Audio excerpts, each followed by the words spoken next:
I'm Paul Cartwright. My father was Judge Albert Cartwright, once Lieutenant Governor of the state.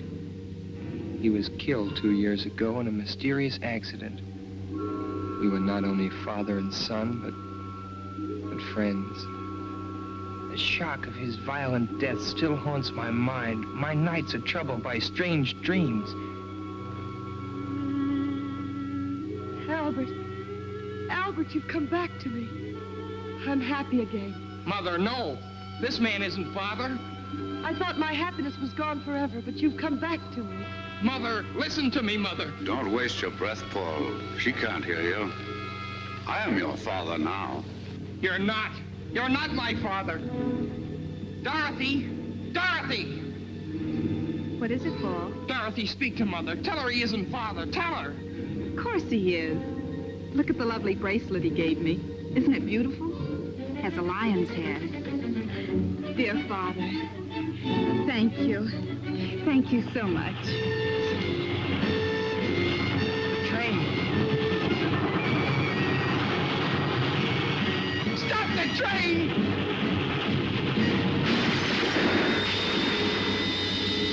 Just what I've been waiting for.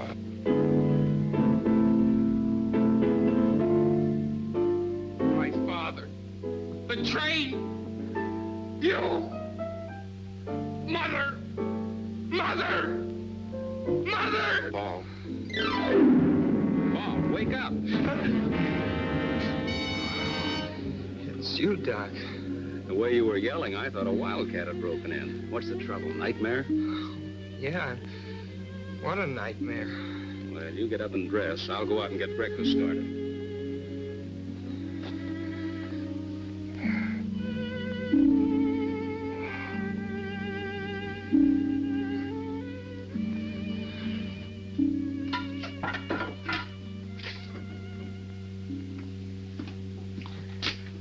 Fall to, Paul. Here's your breakfast.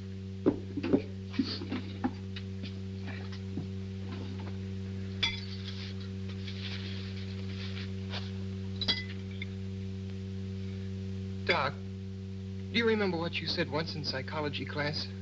About the phenomena of dreams foreshadowing future events? Yes. But to healthy-minded people, a dream is just a dream. Come on, Paul. There's nothing like an early start for good fishing. Doc, I'd like to go home today. Home? Why, Paul, what's the matter? I'm worried about Mother. Now, look, you're not going to let a dream spoil our outing, are you? Why do you suppose Mother didn't want me home for the holiday? Oh, she probably had some reason. Now, get on with your breakfast. I'd like to tell you about this nightmare I had, Doc. Well, all right, if it'll make you feel better. Let's finish our eggs, and I'll get the tackle, and you can tell me on the way down. He said, you have hallucinations. Come with me. I'll take care of you. And he held onto my arm. That was when you woke me up. Quite an extraordinary dream, but easily explained. At the inquest after your father's death, you remember, the engineer on the train testified that he caught a glimpse of the Acme Trucking Company sign as the truck pulled away. Although nothing's been seen of it since, it still remains the only clue to the unsolved mystery. Naturally, it will be impressed upon your mind. Oh, yes, but... And the Schumann Concerto was your father's favorite composition, if I recall correctly. But it all seems so real, and I remember every detail. The bracelet, the abandoned farm buildings, and the things this man said, like, it's just what I've been waiting for. And the terrible danger to Mother and Dorothy. Forget it, Paul. You've been working too hard at school.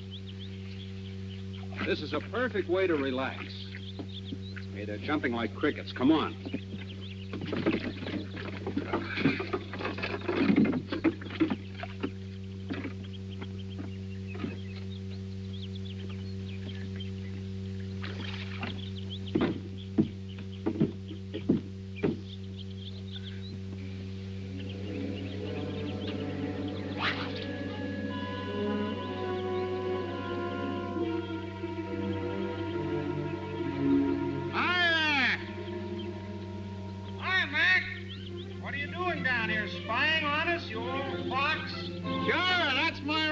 You better have your licenses. Are you biting? Great. Better for you, Paul. Okay.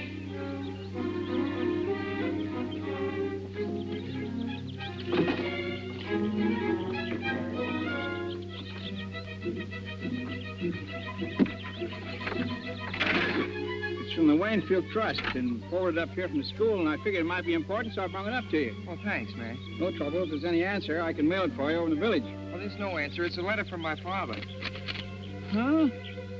Say, you're not pulling my leg, are you, Paul? Oh, no, Mac. Dad left a series of letters with the office of his estate. I get one every few months. Well, I'll be doggone.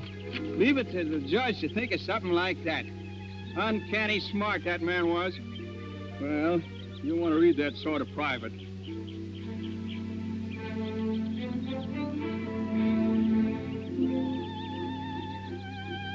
Good fishing, huh? Fine, Mac. How long you figuring on staying up here? Oh, Doc, Yes, Paul. would you mind coming over a minute, please? Now, so long, boys. Bye, Mac.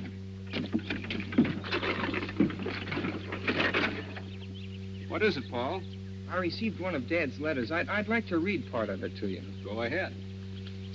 It will be your responsibility as the man of the family to protect your mother and Dorothy by being constantly vigilant of their associates. I have always guarded your mother, who is so much younger than I, for in my experience, I've had ample opportunity to observe the cunning of unscrupulous impostors. Fits right in with your dream, doesn't it? Curious coincidence. Oh, I hate to ruin your trip, Doc, but I'd really like to go home. All right, Paul. It wouldn't do you any good anyhow with this worry on your mind, and if everything's all right, we can come back.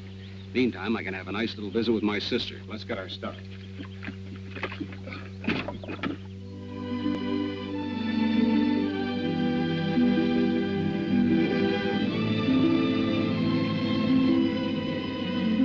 Thanks a lot, Doc. You're welcome, Paul.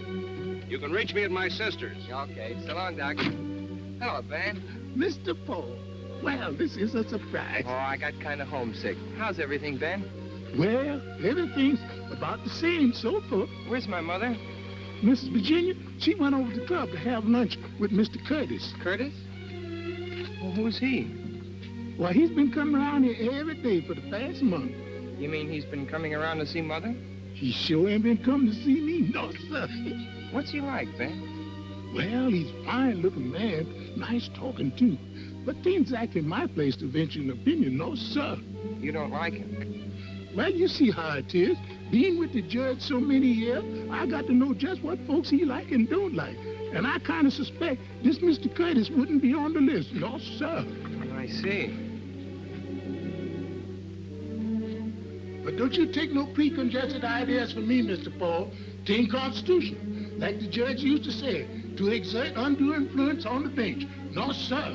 That's right, Ben. I better take your bag upstairs. Should I run you a bath, sir? Oh, never mind. I'll just take a shower.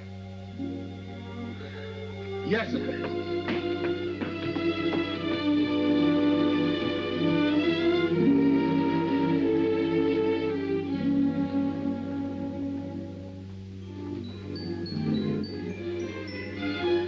Thanks, Ben.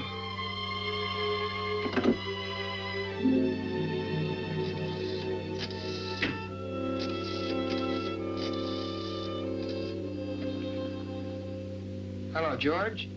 Yeah? Well, for guy's sakes. Well, where are you? Well, why didn't you let me know? Come on over. I want to talk to you. It's confidential. Okay.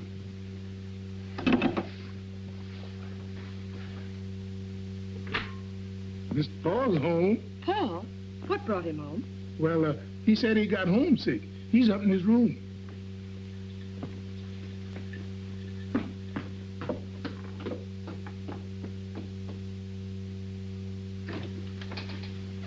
Paul, darling.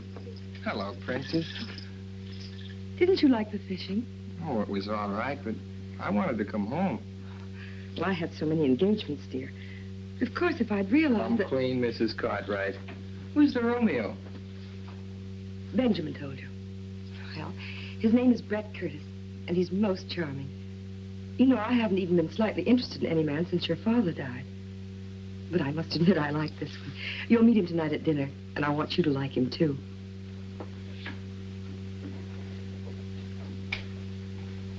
Are you sure he's all right? Of course he is. Everyone finds him fascinating. He's amusing and interesting. He's been everywhere, and he's most attractive. You know, in some ways, he reminds me of your father, except he's younger. Oh, don't look so worried. Well, you're my responsibility now, you know.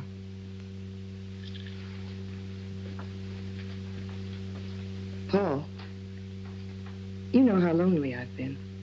Yes, I understand that. Darling, I've got to change. I hope you have a decent suit to wear. I've been bragging about how handsome you are. I'll probably slide down the banister in my pajamas. If you dare. Oh, excuse me, Mrs. Cartwright. Hello, George. How's Lydia? Poorly, ma'am, poorly. But she'll be all right when she finds out Paul's home. Hiya, Paul. You old grind. Gosh, I'm glad to see you. What's all this confidential business? How about this guy my mother's got in tow? Oh, him. Well, what gives? Does he rate? By me, strictly poison. Dorothy and I are washed up on account of that guy. Oh, George, says she, you're so crude and callow. Why can't you be more like Brett? Smooth and sophisticated. Women, they get on my nerves. Sounds like a purely personal reaction, George. I'm after facts. Is he solid? Well, all I know is what I hear at keyholes. Mom and Dad say he's a cosmopolitan. But for my dough, he's a first-class... Oh. Hello, sis. Hiya, small fry. Hello. Well, what happened to the fishing trip, Paul? Canceled on account of family affection. What's with this Curtis I've been hearing about? You've been listening to George. You can just ignore it. Brett's positively out of this world, and the princess is mad about him. Yeah, and so am I. Well, at least he has manners, which is more than I can say for some people. Of course, it must be quite a shock to realize that one simply doesn't measure up to civilized standards. See what I mean? You know how we used to get along. Now where am I? Oh, take it easy, George. It may blow over. Nah, she'll never be the same. And I'm too old to change. There he is now. Brett, how are you? For me? Oh, you're too divine, Brett, really. Bring some flowers, a big troop. You'll simply turn my head. Turn her head, I'd like to wring her neck. She thinks he's a great wit, but nothing I say is funny anymore. How about staying to dinner, George? I don't feel like facing this alone. Okay. I'll call up home. You'll have to lend me a tie. Oh, sure.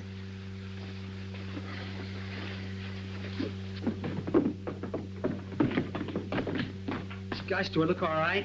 Maybe I should have gone home and changed. You'll do. How nice you both look.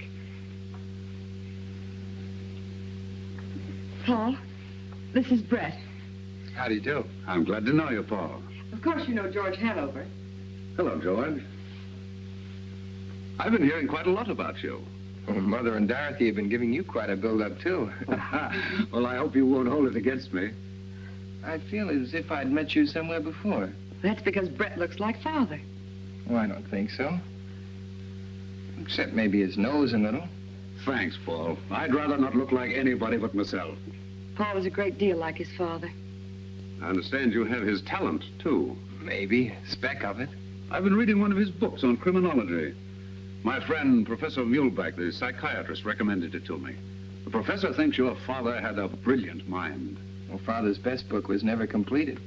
I hope I'll be able to finish it for him someday. I knew you two would like each other.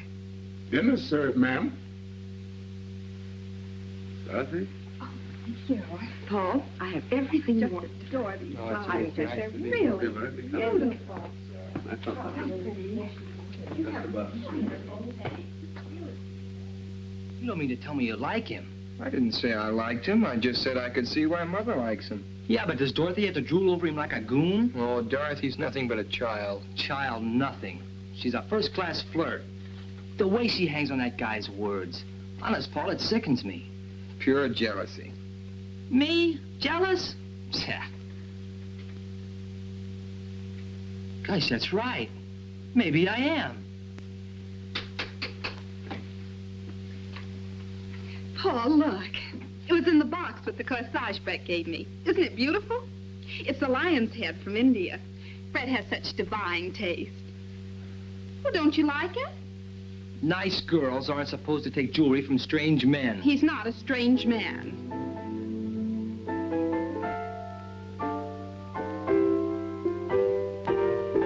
Paul, what's wrong? You're as white as a sheet.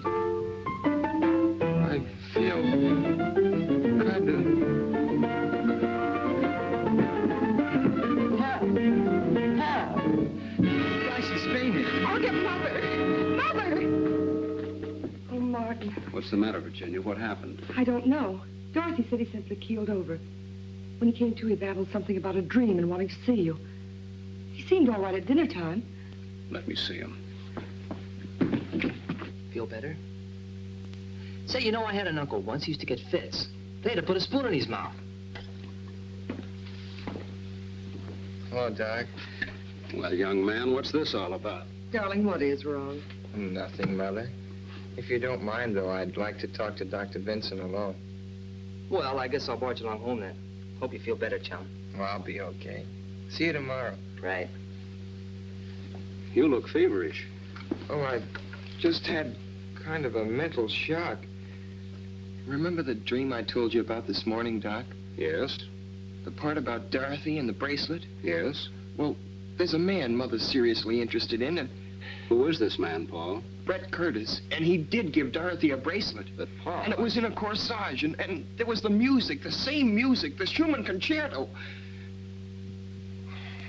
This may sound kind of crazy, Doc, but that dream is beginning to happen. Now, wait a minute, Paul. Nothing has actually happened. The only similarity to the dream is the bracelet, and that could be a coincidence. You know, Dorothy's very fond of trinkets, and anybody who knew that might buy her a bracelet. As for the music, it's probably sitting on the piano. I wouldn't worry too much about it, son. Have you told your mother about this dream? No. Mother thinks I've got too much imagination. Besides, she's gone overboard for this Curtis, and you can't talk to people when they feel like that about someone. You were pretty young to know that. Oh, I felt the same way about a girl last year. Nobody could tell me anything until I found it out for myself. And you may be entirely wrong about this man. Now, the best thing to do is to find out all we can about him. Suppose you and I go down and see Bill Allen tomorrow. A banker doesn't usually take people at face value. We'll let him investigate. That's an idea. Oh, and Doc, when you go downstairs, I wish you'd drop in and meet Curtis. I'd like to find out what you think about him. All right, Paul. Now stop worrying.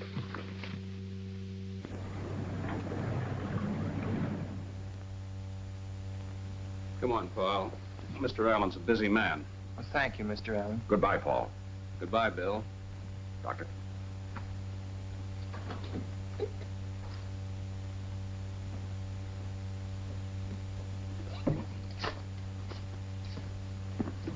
Good morning, Curtis. Well, good morning, Doctor. Hello, Paul. How are you feeling? Oh, I'm fine, thanks. You certainly gave us a scare last evening.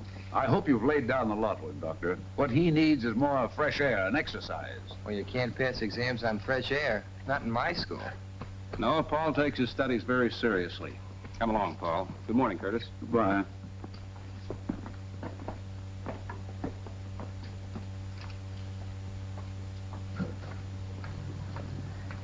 You don't suppose he followed us here? Oh, come now, Paul. The man banks there. Aren't you convinced that Allen knows what he's talking about? My intuition isn't. I take it easy on that intuition business, son. It can become an obsession, you know. Well, if you don't mind, Doc, I think I'll walk home. Well, that's a splendid idea. Do some deep breathing and try and rid your mind of Curtis.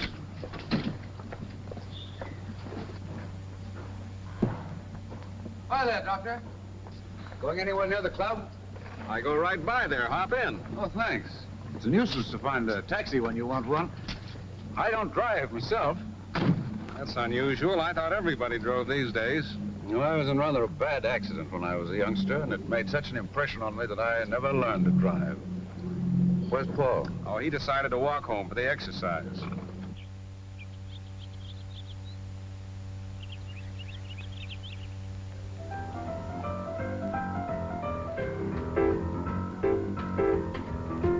Hiya, Paul. Feeling okay? Sure. What gives? Well, the gang's here, and we're going down to the river to watch a boat race. Kind of thought you'd like to come along. Hello, Lydia. Paul Cartwright. Well, if you aren't the absolute limit, not letting me know a thing about coming home.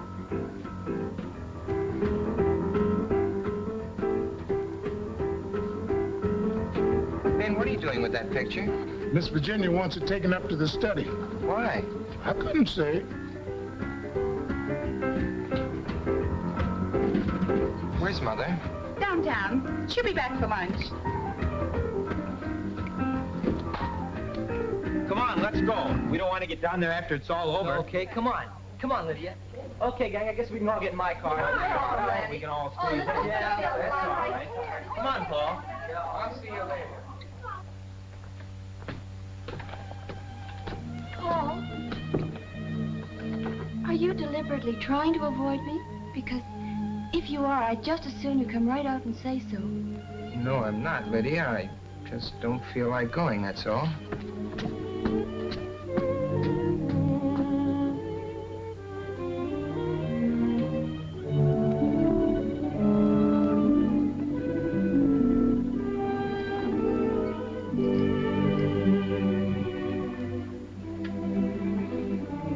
I'm sorry, sir.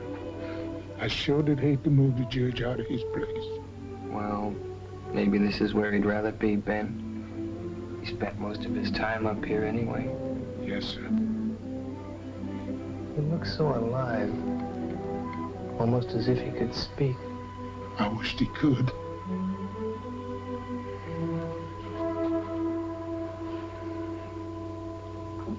Ben, when is Curtis coming here again? He's coming to lunch. I want you to do something for me. Anything you say. When you take his glass off the table, don't touch it. Use a napkin and put it aside. You know what I want, Ben. Yes, sir. Oh, and Ben, I'd like a sandwich and a glass of milk up here, please. Yes, sir. Do you have the keys to the files? Thanks, Ben.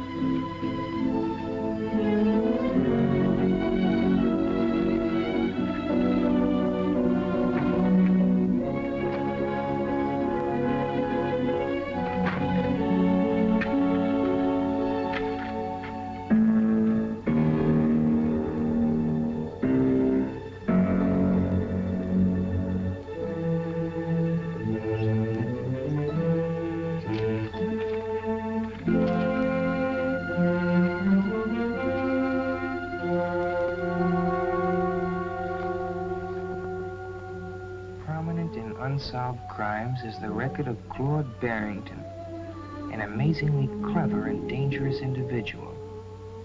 He was suspected of innumerable crimes, including attacks on young girls, even murder. Yet the police have never been able to find sufficient evidence to warrant his arrest. His quick disappearances, the failure of witnesses to identify him, the lack of fingerprints or photographs, indicated a marked talent for crime. Suspicion first fell upon Barrington when in 1932 he married a wealthy young widow, Cecilia Gordon, who was drowned within 6 months of their marriage, leaving him a substantial legacy. However, no evidence could be found to prove that Barrington was in the vicinity at the time of her death. Paul, darling, what are you doing up here? Reading up on something in Dad's files. It's such a lovely day. You should be outdoors.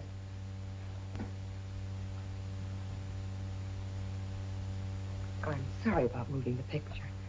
I wanted to change things in the living room. It's so old-fashioned. I wanted to brighten it up a bit. It's all right, Mother. Paul, are you going to make things difficult? I haven't said anything. It isn't what you say, it's your attitude. Why don't you like Brett? I just don't want you to make a mistake, that's all. How much do you know about him? Everything. He's told me all about himself. Paul, why are you so mistrustful? I received one of Dad's letters yesterday. Maybe you'd better read it.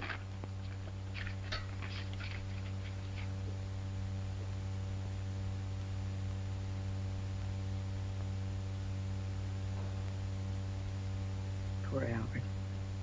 He saw so much of crime and wickedness, he was bound to become overcautious.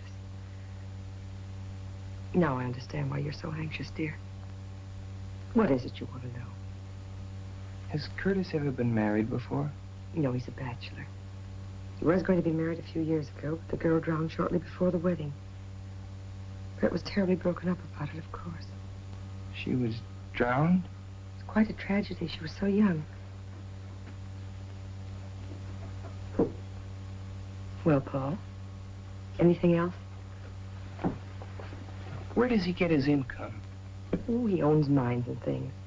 I had Mr. Allen check into all that. You see, I'm not as irresponsible as you think I am. You're not going to marry him for a while yet, are you? I don't know, Paul. I think you should wait. Paul, I don't want to make you unhappy. But that's one thing I must decide for myself. You mean you're going to marry him right away? I may. But you can't. You've got to give me time to... Give you time? For what? Well, to get better acquainted with him. Darling, you'll be going off to school soon. Your life will be occupied with other things for years. Paul, try to understand. Try to be fair. Please. For my sake. All right. That's better. You'll be down for lunch? No, Benjamin's bringing my lunch up here. I'll be down later. Maybe you could play some tennis with Brett. He plays an excellent game. If you'd just give him a chance to be himself, you two would probably be the best of friends in no time. I've got to go now. Don't work too hard, darling.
Lucky I got 2 games.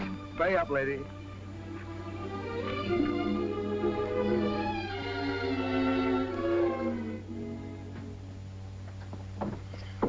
Hello, Paul. How you feeling?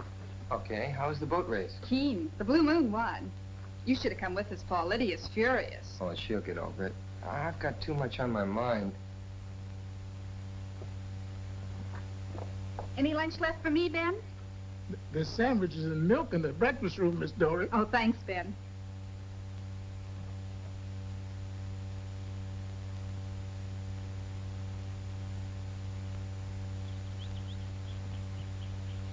Hello, darling. Hello, Paul. Where have you been hiding? Well, I had some work to do. I hear you're taking law at college. Just the groundwork. My main interest is criminology. Mr. Curtis, do you believe there's such a thing as a perfect crime? It's possible. I've been reading about some perfect crimes in my father's files. He believed there were more undetected criminals at large than have ever been caught. Well, I shouldn't be surprised. The police have their limitations. What a morbid conversation. Brett, it's too bad you've changed. You could have played some more tennis with Paul. I wouldn't have time, darling. I promised to go up to Middleborough and look at some property for a friend of mine. Oh, Brett, why couldn't we drive you up? The ride would do Paul good. Oh, that's nice of you, Virginia, but it'll take hours to look at tracks, and I'll be talking business. I'll phone you when I get back. I'll walk down to the gate with you. Do, Paul. Goodbye, Brett. See you later, darling. Understand you've traveled a lot. Well, yes, I've always been curious about what was beyond the next horizon. Ever been to Nevada? Yes. Magnificent country it is, too. Makes a man wish he could paint. You'd like it. What's Reno like? Oh, that's indescribable. It's a hodgepodge of Wild West and Wild East. Cowboys, divorcees, mink and mustangs, Jude ranches, and the real thing all shuffled together. I'd like to see some of those old ghost towns. And a real silver mine. Well, I have an interest in several mines. Perhaps we'll take a trip someday. Do you know Colorado? Quite well. Waynfield must seem pretty tame after those places. I've seen pretty much everything worth seeing. I'll be glad to settle down right here. Well, goodbye, Paul. See you tomorrow. I hope we're going to hit it off together. So long.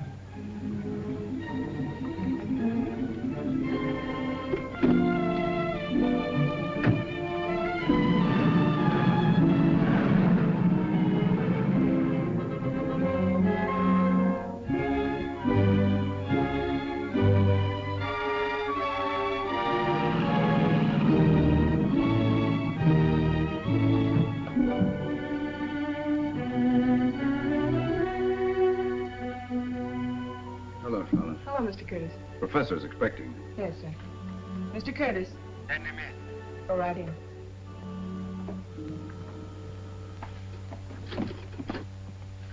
Good afternoon, Professor. Hello, Curtis. Well, how does it go? There's a new development. The boy? Yes, he came home unexpectedly. Hostile? Definitely. A neurotic type. Interested in criminology. He asks a lot of questions. Remarkably intelligent for his age. I have the feeling he knows more than he should. Does his attitude affect her? It hasn't yet. But he's a persistent little devil. This morning he made inquiries about me at the bank. Nothing to worry about there. Everything is in order. This afternoon, he was looking through his father's files.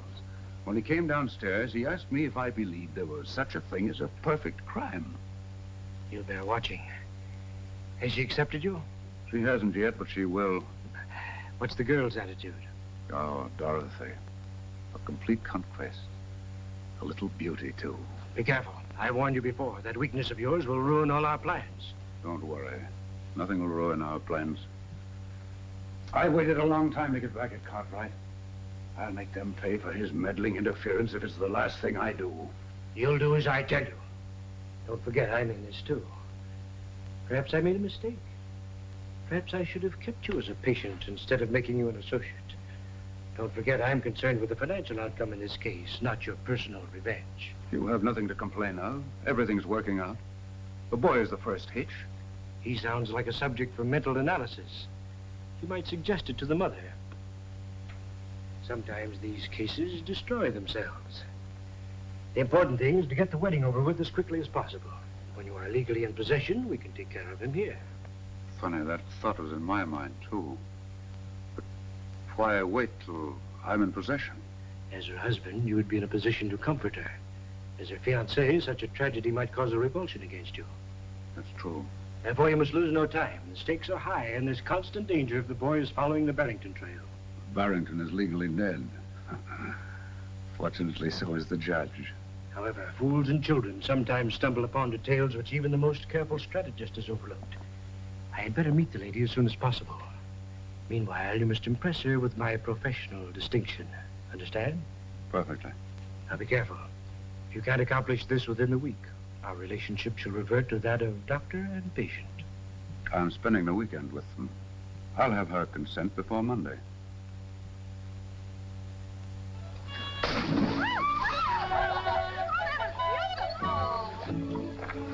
I give up. Brett, you bewitched the dice. I seem to be lucky in everything but love. You don't really mean that. Virginia, why do you keep putting me off? You promised me you'd give me time to think it over. You know how much I care for him. We've both been lonely. Why should we put off the happiness of being together? Brett, the wine is wonderful.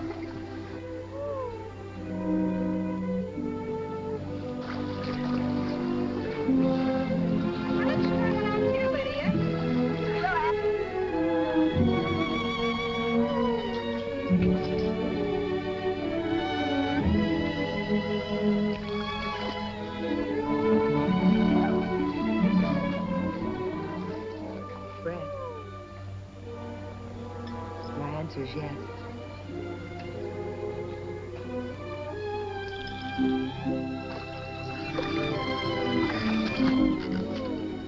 When, Virginia?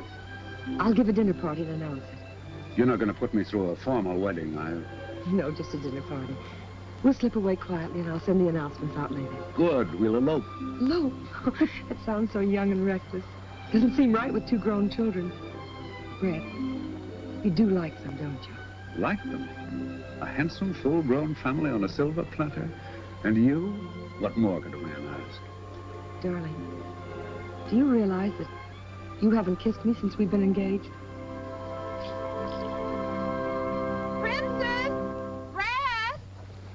Not much privacy around here, is there? Well, that's family life. Why don't you come in for a swim, Brett? The water's wonderful. How about a swim, Virginia? Oh, no, darling, you go. I want to write the dinner invitation. Is there anyone special you'd like to ask? Why, yes, my old friend, Professor Muehlbach, you know, the psychiatrist. You'll enjoy meeting him. Enjoy your swim, darling. I wasn't supposed to tell you this, but I think it's only fair you should know. No, I kind of suspected. I guess they didn't tell me because they know I don't approve. No. I don't either. What? I thought all you girls were goofy about him. No, I was at first, but not anymore. Uh-huh. No, really, Paul, I mean it. Remember the other day by the pool here? Yeah? Well, Brett came for a swim. Once when I dived under, I don't know how to tell you this. I haven't told anyone. What happened? Well, he swam underwater, got a stranglehold on me, and started kissing me. I know it doesn't sound like very much, but it was horrible. I can't describe it. I pulled away. He followed me and said he hadn't meant any harm and asked me if I'd just forget about it and be friends. I felt sort of queer about him ever since. You won't mention this to him, will you? No. And don't you say anything about it. What you've told me adds up with other things. What other things? Oh, I can't tell you now. The trouble is I may be wrong. I haven't any proof, just a hunch. Nobody wants to believe me. I believe you, Paul. Well, thanks, sugar. Well, there's Dr. Vincent. I've got to talk with him. You better run along with you. Oh, but Paul, are you... Well, what I mean to say is, you still like me, don't you? Oh, sure. But everything's on ice for a while. No dates. Yes, all right. Only, don't forget. Okay, funny face.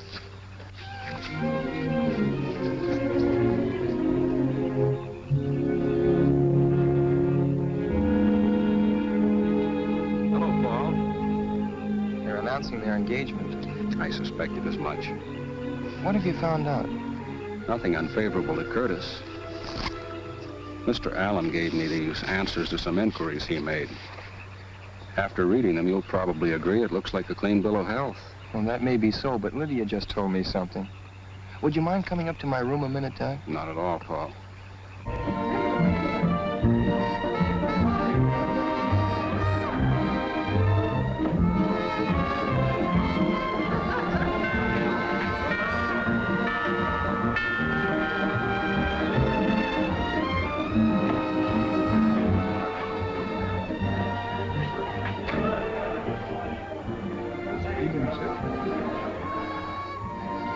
Good evening, Professor. I'm glad to see you. Good evening, Curtis. Well, I was afraid you wouldn't get here. You know how it is, always something at the last minute. Of course.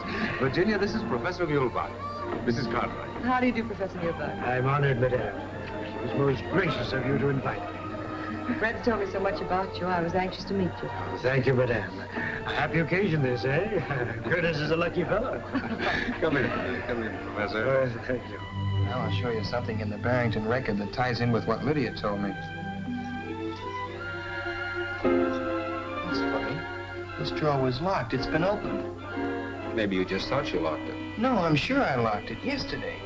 I haven't opened it since. Curtis was here, too. May I come in, or is this a private huddle? Hello, Doctor. Hello, Dorothy. The princess wants you in the drawing room. There's a big psycho something or other that she wants you to meet. Friend of Brett's. You too, Paul. Oh, I don't want to go down. But, Paul, you must. You can't spoil Mother's party. That's right, Paul. Come along. We can talk later. Enjoyable game of bridge. However, I must say that I think that we won that rubber. Why? Because Virginia was keeping score. Virginia's arithmetic is delightful. She subtracts by counting backwards on her fingers. 10, 9, 8, 7, 6. That means 10 minus 5 equals 6.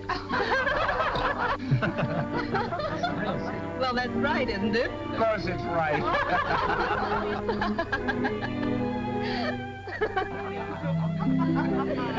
We had a perfect storm. Well, tell me about psychiatry, Professor. It must be very interesting. I'd love to be psychoanalyzed sometime. I'd be delighted to do it. Anytime you say. Now, look. I've always behaved so Miss Cartwright. Benjamin, Mr. Curtis will call. Well, my friend, here's a chance to display your domestic accomplishments. It's just what I've been waiting for.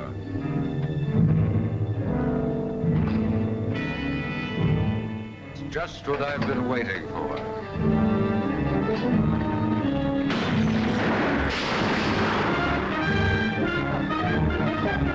Sorry.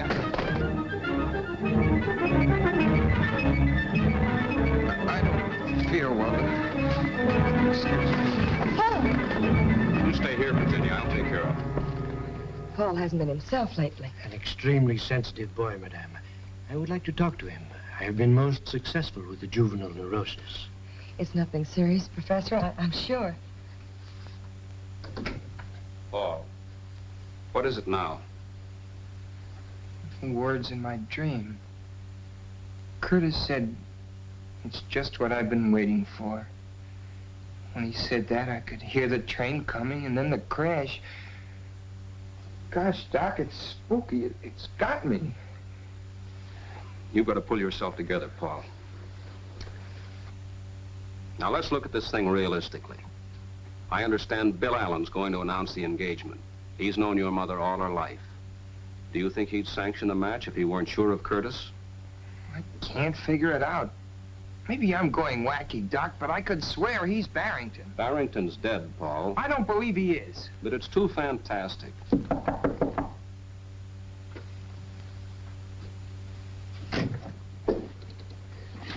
How is the young man feeling, Doctor? Oh, he's all right.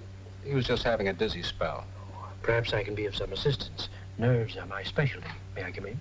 Well, it's just a reaction from overwork at school. Ah, yes, I was an intense student myself at his age. Do you mind if we have a little talk, young man? I feel all right. Perhaps the doctor had better go downstairs.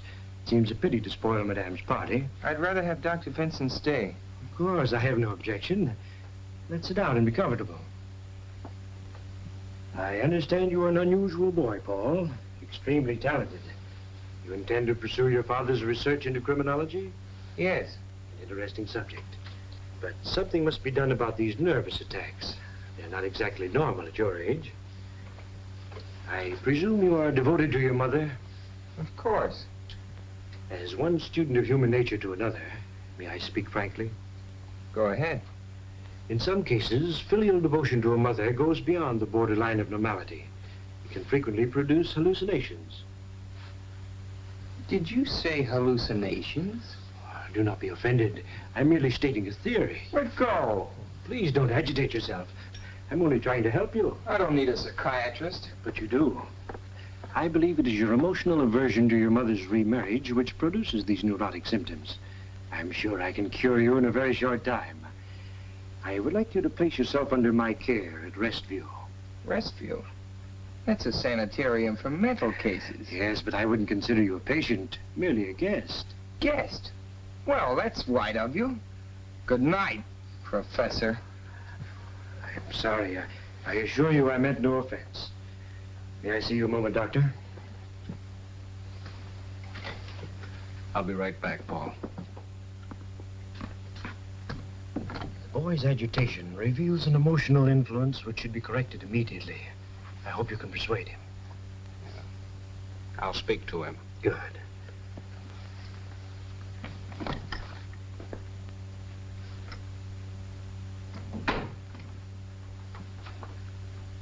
Well, The same words as your dream, weren't they? It's extraordinary.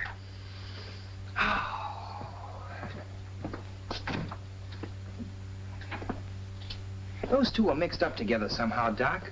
Hallucinations. Do you believe that stuff? I've read about it in textbooks. And according to him, I've got him. He seems to think so. What else did he say, Doc? Well, he wanted me to ask you to go to his sanitarium and let him analyze you. You know, Doc, that might not be a bad idea. But I don't think it's necessary. But, Doc, I might find out something up there. Yes. But, Paul, if those two men are what you think they are, it'd be mighty dangerous. Well, you could come up every day and keep an eye on me, couldn't you? Yes. Besides, it might be a good way to stall for time. I'd make Mother promise not to marry Curtis till I got back. But, Paul... And meanwhile, you could take these to Armstrong and get him to analyze them, their fingerprints off a water glass. Curtis? I'll talk to Muhlbach. Paul, you're a very clever boy. Thanks, Doc. I'd be in a tough spot without you. Maybe we're both crazy. Then again, maybe we're not.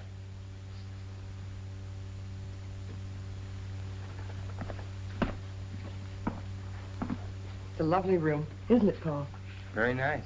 I hope you'll find it comfortable. My routine is a simple one. A few heart-to-heart talks, plenty of food and rest. Believe me, Mrs. Cartwright, he will return home a healthier and happier boy. I'm sure he will. Goodbye, darling. Don't read too much. You'll take good care of him, won't you, Professor? Of course, madame. I'll drop in tomorrow and see how he's getting along. Please do, Doctor. I'm always happy to have the cooperation of my colleagues. Goodbye, Paul. I'll see you tomorrow. Goodbye, Doc. Goodbye, Princess. Goodbye, darling. I'll see you later.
Office? Could I call outside, please? I'll get the number for you. Well, I forgot my tennis shoes. Do you happen to know where I could get a pair? I'm sure Professor Muhlbach can lend you some. Thanks.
Come in.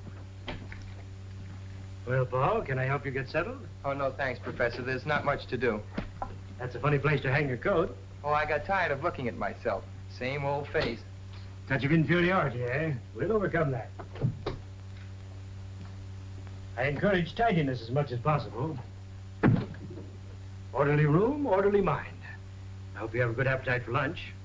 Pretty fair. Anything special you prefer? Well, I'm not fussy, Professor. That's a nice garden you have. Gardening is my hobby. I'm very proud of my flowers. How about the rest of the place? Do you have many patients? Quite a few, but don't let your mind dwell on that. We are facing in the direction of normality. I hope you will have complete confidence in me. I will ask you many personal questions. You must be truthful and accurate in your replies. That's important. Remember, we're friends. Just call the office if you want anything. Is it all right if I use the phone to call outside? Certainly. Feel free to call anyone you wish. Thank you. I'll see you at lunch.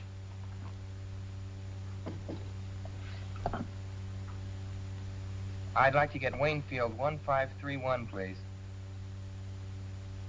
Hello, Vixen. What's mixin'? Oh, Paul, where are you? I'm up at Middleborough getting my brain unscrambled. It's all very scientific. Cures hives and hangnails and improves the disposition, it says here. Are you missing my kissing? Was that some kind of code? No, just juvenile vernacular.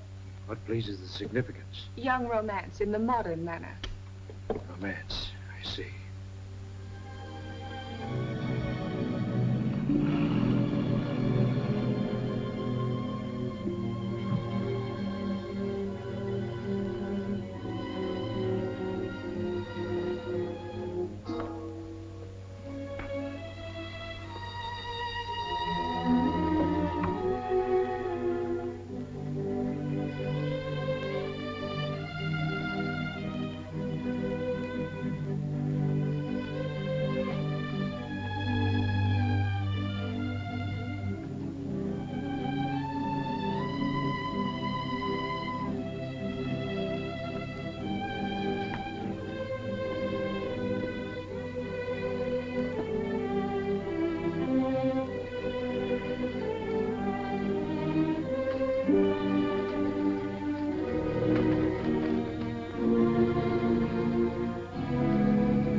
What are you doing here?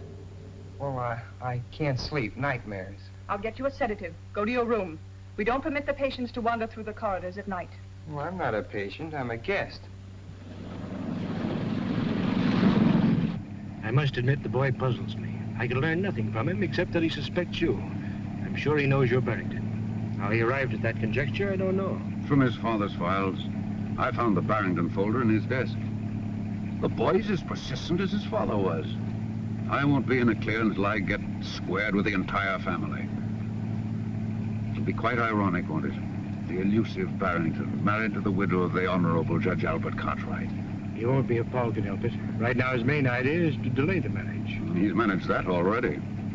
She promised him not to marry me until he returns. There must be some way to overcome that. Find some pretext to leave town, then persuade her to join you. You should have sufficient influence to overcome her promise to the boy. I will detain him here as long as possible. As soon as I have word from you that the ceremony has been performed, this troublesome opposition can be eliminated. How do you propose to do it? I will attend to it. Come in. Mr. Curtis, ma'am. Oh, Brett. I didn't expect you so early. I had to see you, dear. I have to go to Washington on business. Oh, darling, what a shame. I want you to come with me. We can stop off at Richmond and be married. I couldn't do that, Brett. I promised Paul. Are you going to let Paul spoil things between us, Virginia? Darling, don't even think such a thing. Then come with me. We'll turn the trip into a honeymoon. Couldn't we wait till Paul gets back? I'd feel so much better about it. Virginia, from the first moment we met, everything went perfectly between us. Then Paul came home and you began to change. Nonsense. We announced our engagement. Everything will go as we planned. Let's go down and get the license and have it over with today. Right now. I couldn't. Very well, then. Just as you wish. I'll be leaving this afternoon. I'll be gone for several weeks. Brett, do you really have to go? Perhaps it'll be just as well if you have time to think this out alone. I want you to be sure of your feelings, Virginia. But I am sure. You know that. Then why not marry me and stop worrying about Paul? I can't help being concerned about him, Brett. He's my own boy. But he's getting the best of care. Muleback will have him well again in no time. Let's call him up and find out how he's getting along. Of course, he's doing splendidly, madame. You have no cause to worry. No need to delay your marriage. Allow me to offer my felicitations. Goodbye.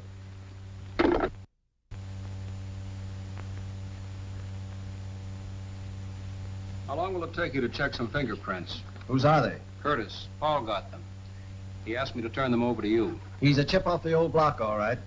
The judge hung on like a bulldog whenever he got his teeth into anything. That's right. I'll have these checked just to prove there's nothing to it. Let me see. Where does Curtis hail from? Oh, he's lived in Oregon, Nevada, Colorado, California. California's good. They get thumbprints on driver's licenses.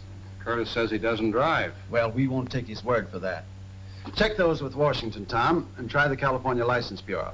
Okay, Chief. So long, Doc. I'll let you know, Doctor, if anything develops. Goodbye, Mr. Armstrong. Thank you.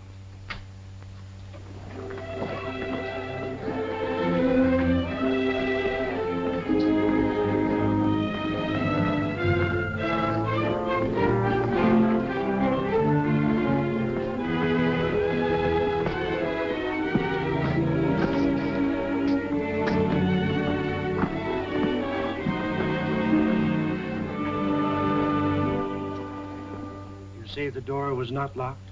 Why should it be? Sometimes we lock doors as a precaution against somnambulism. Miss Farber notes here that you complained of having a nightmare. Can you tell me about it? Only that something dangerous was going to happen. You have such dreams often? Yes.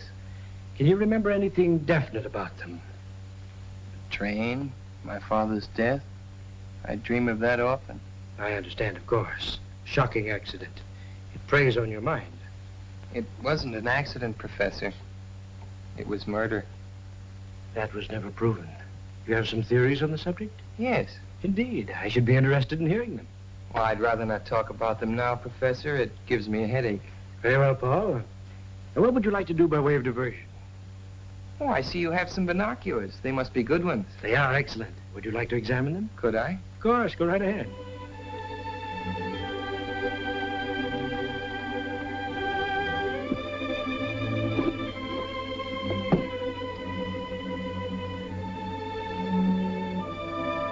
Oh, they're swell. I'd like to take a good look. Come along. You can see Waynfield through them from the roof.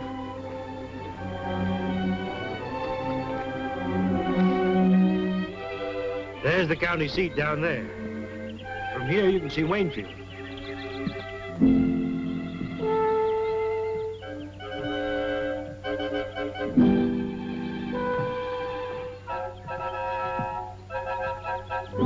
Over here, Paul, you can see the ferry crossing the river. What's that building down there? Just an abandoned farm. Over this way, Paul. See the ferry? You can almost distinguish the people's faces on the deck.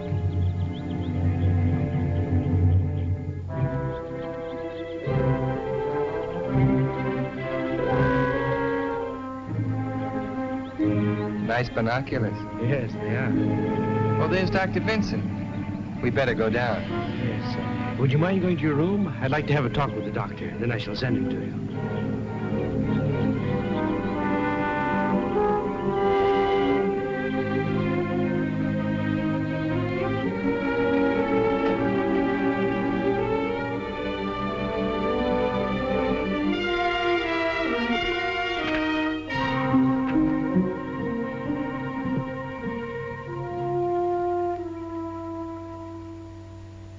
I'm very glad you came, Doctor.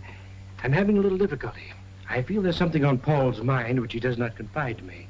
If there's something you know, you may speak freely. All I know is he has nightmares about his father.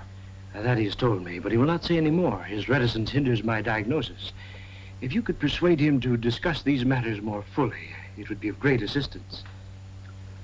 I'll see what I can do. Where is Paul? In his room.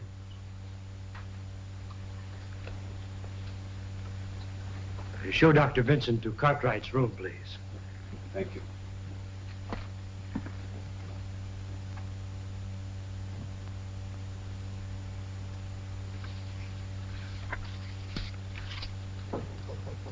Come in.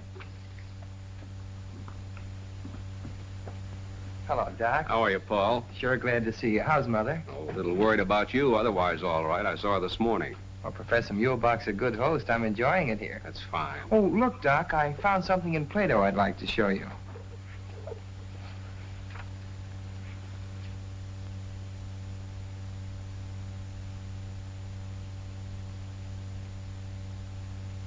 Oh, yes, yeah. Great chap, Plato. Modern today as he was in his own time. Paul, how'd you like to take a little ride with me? Well, that depends on Professor Muehlbach. We'll have to ask him. Well, let's do that.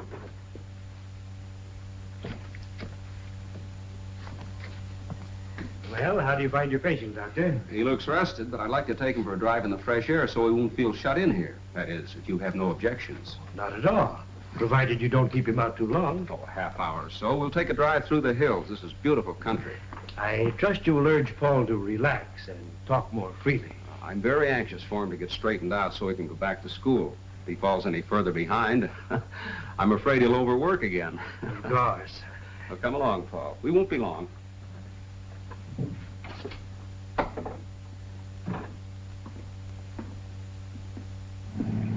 That was luck. I didn't think he'd let me go. He couldn't very well refuse. I saw Armstrong. He's having the prints checked. And Paul, while I was at the city hall, I saw your mother and Curtis go into the marriage license bureau. But, Doc, she promised me. I know how you feel. It hasn't been easy for me to accept this situation either. Maybe it won't have to. What do you mean? There's an abandoned farm building near here, exactly like in my dream. I saw it from the roof. Paul, one ramshackle old building looks much like another. Maybe. But something very strange happened on that roof this afternoon. I had a feeling that Muehlbach was going to shove me off when you drove up. Are you sure you're not just imagining these things, Paul? Sure, I'm sure. And I'll tell you something else, too. Curtis drove himself up here last night. Curtis driving? That's strange. He told me he couldn't drive. I know. That's why I got the license number. I thought maybe you could find out who owns the car.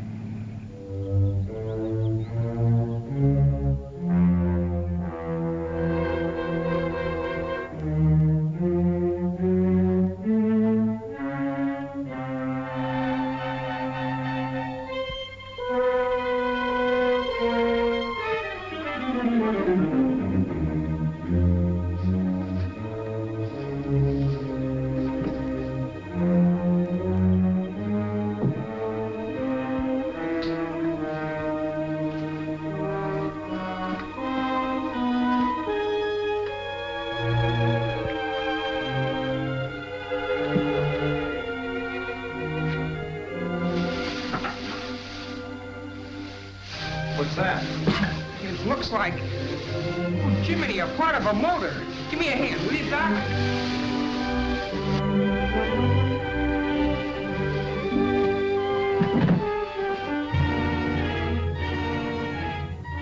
Paul, that's the sign from the truck.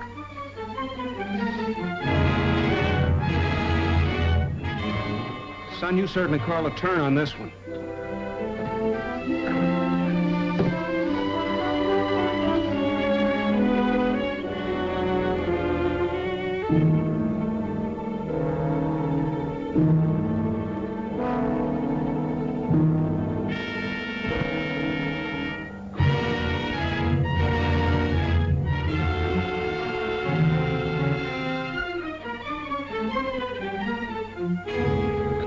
Certainly be an eye-opener to Armstrong. We'd better take it right over to his office. You'd better. I'll have to go back or Mulebuck will get suspicious. You better stop here, Doc. I'll walk the rest of the way. No use taking any chances with that evidence.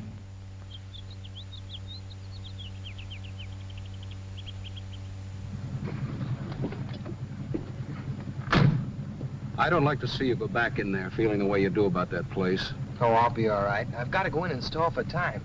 If things get too hot, I'll phone Lydia and say I'm lonesome. That'll mean get here quick. All right, Paul, but take it easy. I'd better go home and clean up a bit, then I'll go right over to Armstrong. So long, Doc. Darling, don't be angry. Surely one day doesn't make that much difference. I've promised Dr. Stone he could marry us. You wouldn't want me to hurt his feelings, would you? Why can't we go over there now? Why wait? We can spend tonight and tomorrow at the lake and then go on to Washington. After all, I must think of that contract, Virginia. Even a man in love has to think of business. All right. I'll call Dr. Stone and see if he can't find some time free. He ought to be able to work us in somewhere. A ceremony doesn't take long. Do you want me to call him? No, I'll do it.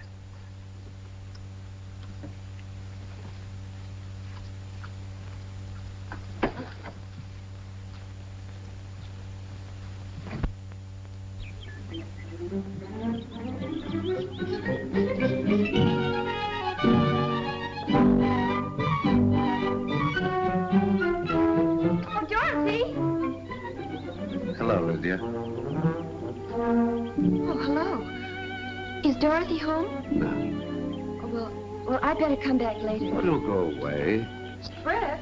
Oh, Brett, where are you? Out here. We have a visitor. Hello, Lydia. Hello, Mrs. Cartwright. Well, goodbye. That's strange. What on earth happened?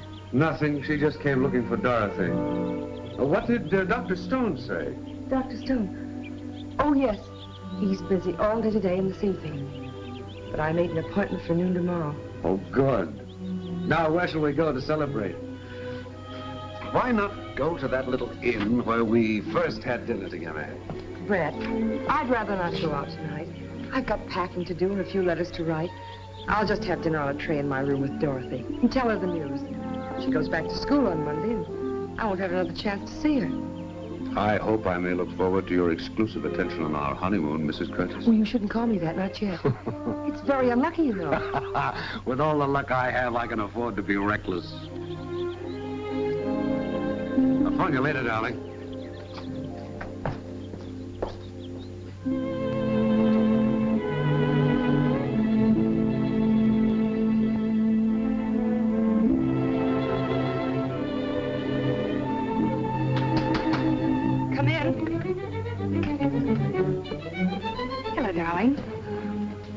Is anything wrong? No, dear.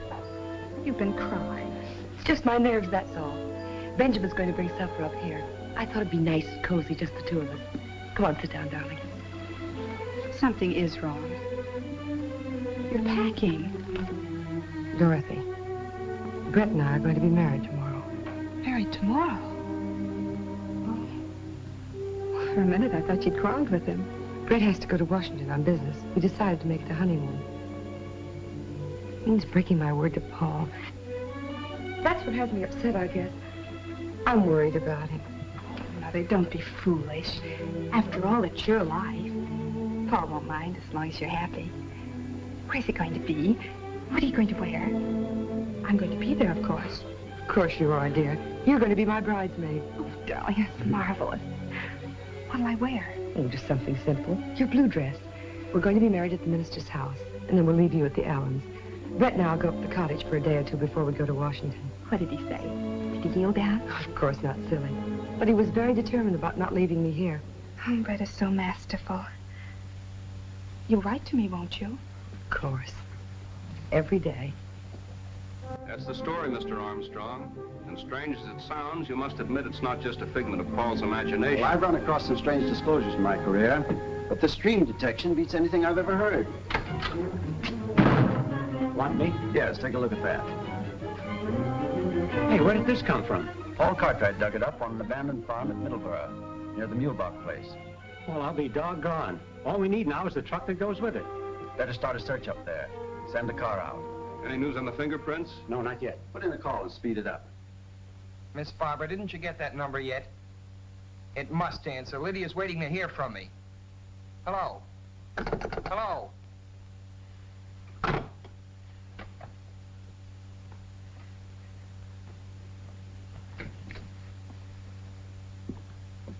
What do you mean by disconnecting the phone when I'm trying to get a call through? I want you to be absolutely quiet. You are agitated. I was afraid your outing today would be too much for you. I'm getting out of this place, but quick. Not in your present condition, my boy. You were hysterical. I couldn't possibly allow you to leave in such a state. Allow me? You don't think you can keep me here if I want to go, do you? I'm afraid that may be necessary. You seem to be forgetting that I'm a guest. All my patients are guests. Sit down, my dear boy, and calm yourself. Tell me, what has upset you? Was it something you found at that farm where you went this afternoon? You followed us. I observed you from the roof with the binoculars. All right, since you know so much. We found the truck that killed my father. The police ought to have the evidence by now, and I know you and Curtis were mixed up in it. Again, you were having hallucinations.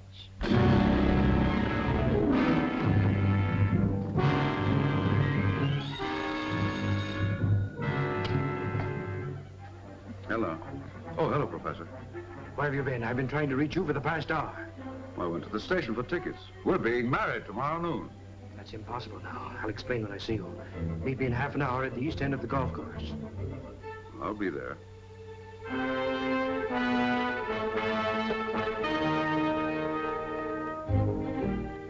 I don't like to exaggerate Paul's danger, Mr. Armstrong, but that place up there gives me the creeps.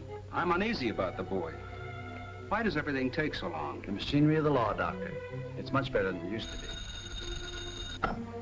Armstrong? Farber? The car driven by Curtis is registered under the name of Charlotte Farber. Does that name mean anything to you, Doctor? Why, yes. She's Mulebach's secretary. Yeah? Put a blanket out for it. Get going.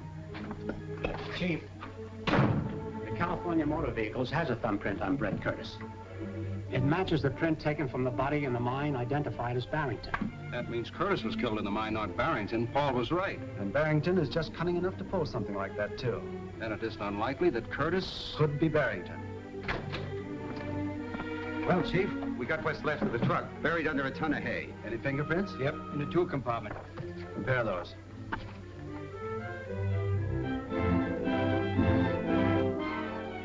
They match all right. They match the Curtis prints Paul got from the water glass. Well, are you satisfied? Go to the country club. Pick up Brett Curtis. Suspicion of murder. Cartwright case. Right, Chief. We've got to get to that boy, Armstrong. Mulebach and Curtis are working together, and there's no telling what may have happened to him by this time. Get me in the Mulebach place at Middleburg. Now, don't worry, Doctor. We'll find out in a few minutes.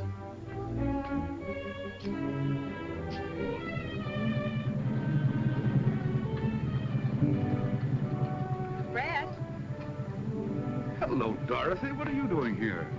Princess told me about tomorrow. Oh, Brett, I'm so thrilled. Mother's going to let me be your bridesmaid. Isn't that wonderful? I thought we might drive down to the florist and get dozens of roses and take them to the cottage. I want to do something special, and I'm sure the princess would love it. That's a charming idea, Dorothy. I should have thought of that myself. Well, then, let's go. Now, just a moment. I was going to meet somebody here. But I'll leave a note for him. Don't be long. That's it. That's strange. Come on, Doctor. My car's downstairs.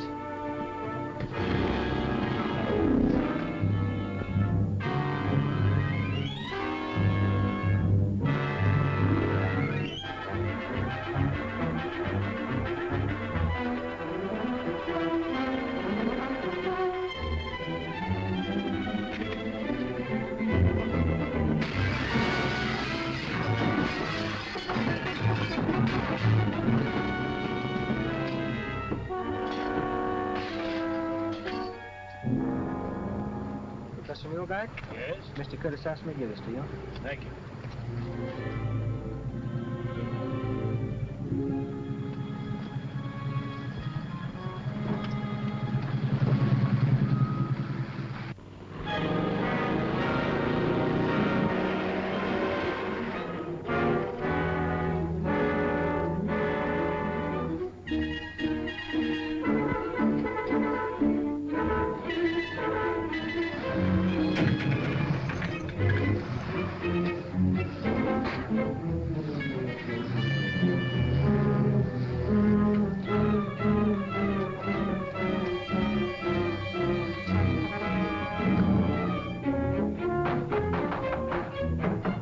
Open up!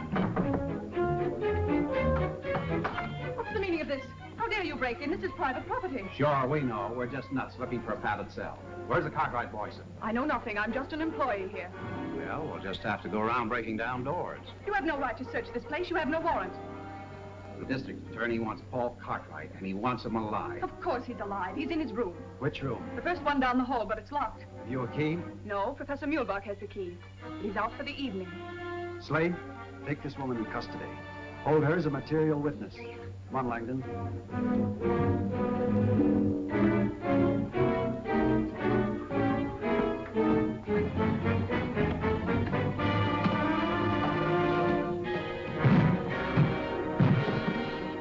Oh. I'm afraid we're too late. I'm not so sure. Look at this. Good boy. He got away. I hope. There's no connection here. We can call from the switchboard.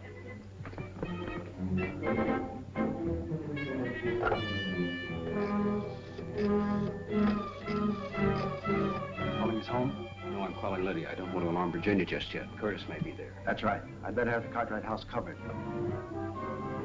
Hello, Lydia. Yes, this is Dr. Vincent. I'm up at Moolbox. We've been trying to get you in Mr. Armstrong's office. Paul's here. Hello, Doc. Oh, sure, I got out. What? I knew it. Boy, this is really it. What is it? Hello, Lydia. Paul come home for the wedding? What do you mean, wedding? Well, don't you know? Mrs. Cartwright's marrying that Duke Curtis the first thing tomorrow. How do you know? Well, I saw Dorothy and Curtis come out of the florist with a big box, and they drove off in her car. Mike Pepys told me they were going up to decorate the cottage on account of Mrs. Cartwright. Curtis and Dorothy have gone up to the cottage alone? Yes. Listen, Paul. Just a minute, Doc. Curtis and Dorothy have gone up to the cottage together alone. What? Doc, my sister and Curtis went up to Lakewood. She's alone with them. Muehlbach knows the police. It happen, anything can happen. We're getting out there. So long. Come on, where's the car? Outside. Lydia, you better stay here. Not me. I'm coming with you. Well, why doesn't somebody tell me something?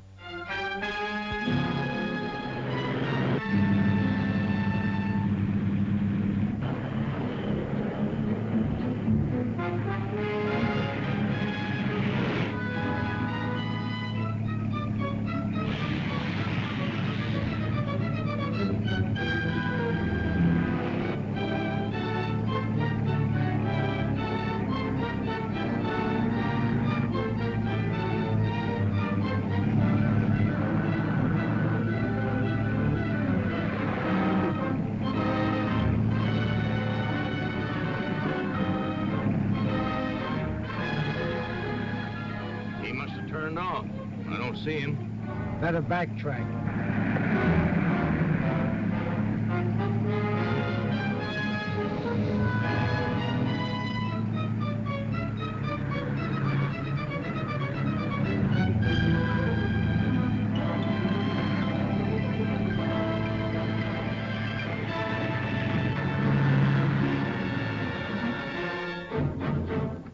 Put up your hands and get out.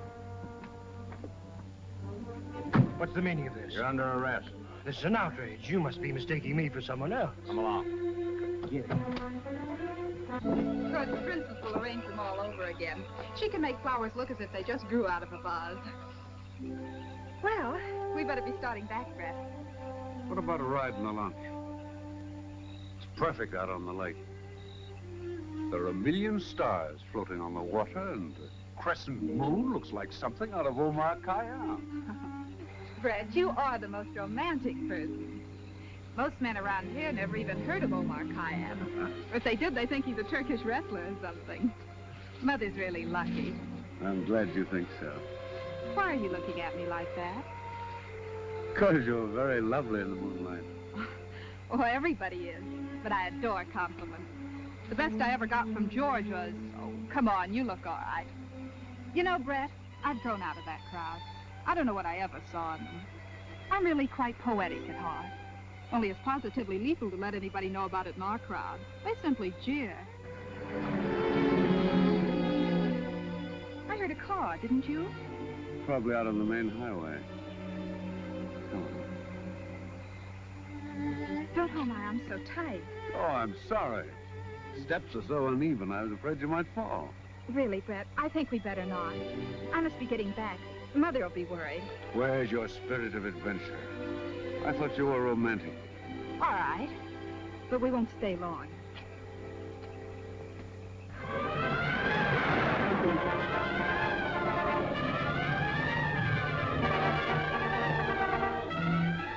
They're here, all right. There's no lights on in the house. There's a light in the boathouse.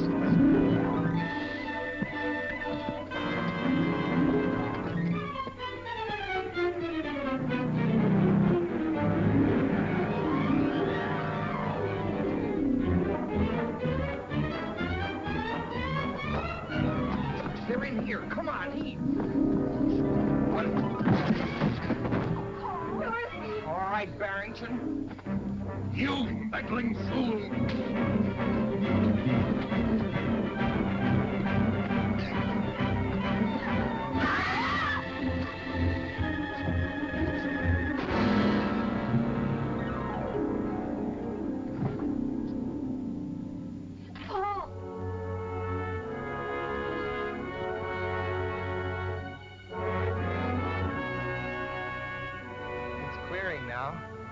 Look, Mother, we can see ahead.